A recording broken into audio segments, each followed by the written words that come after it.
Lisser, do you have a question? I would say, I don't know about everybody else, but sometimes, not all the time, when you're sitting outside or you're having a moment, you look up into the sky, and you're feeling that person, whomever that person might be, and you kind of feel their energy or think they're speaking to you, and you're actually like receiving. Yeah. Is that real or am I drunk? Okay. Like for real. And I'm not kidding. Like, is that just me being crazy or is that real? No, definitely. It's not all the time. No, but it is at times, right, when you're thinking of a loved one, when you're alone, when you're having a moment, because, you're going to remember that people ask me all the time, well, Matt, what is a psychic vision like to you? Well, it's the closest thing I can tell you it's like is daydreaming. Like if you ever was daydreaming where your mind just kind of wanders off, it's the same thing when you're psychic. That's how you see vision.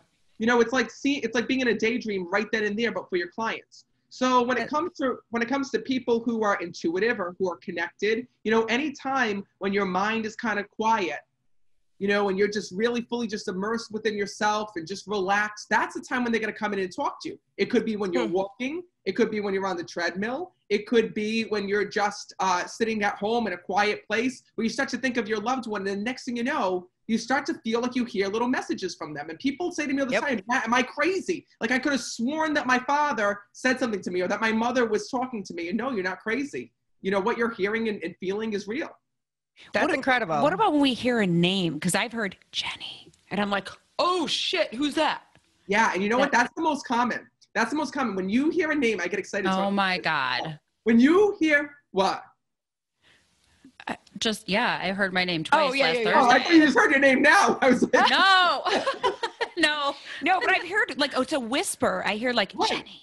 Yes. So that's actually the other side testing the connection. Isn't that cool? So just like when we're here on the radio, like just beforehand, the sound guy who was here was like saying, hey, can you whisper into the mic? Can you talk into the mic?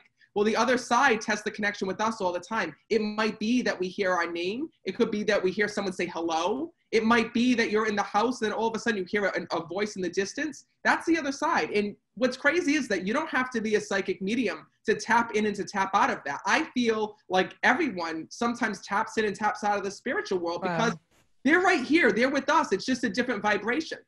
Think of it this way, all right? You know how this is the perfect example because we're here on Sirius XM, right? But for the people who aren't subscribed to Sirius XM that still has the crappy FM radio, when you're trying to get stations and you're tuning that dial, sometimes has it ever happens where you're tuning in, but you get some of another station mixed in? Yes. Yeah. Same thing with tuning into the other side, is that you're tuning into that vibration. And sometimes when you're daydreaming, when your mind is quiet, you can tune into that vibration on the other side and you can hear things for yourself.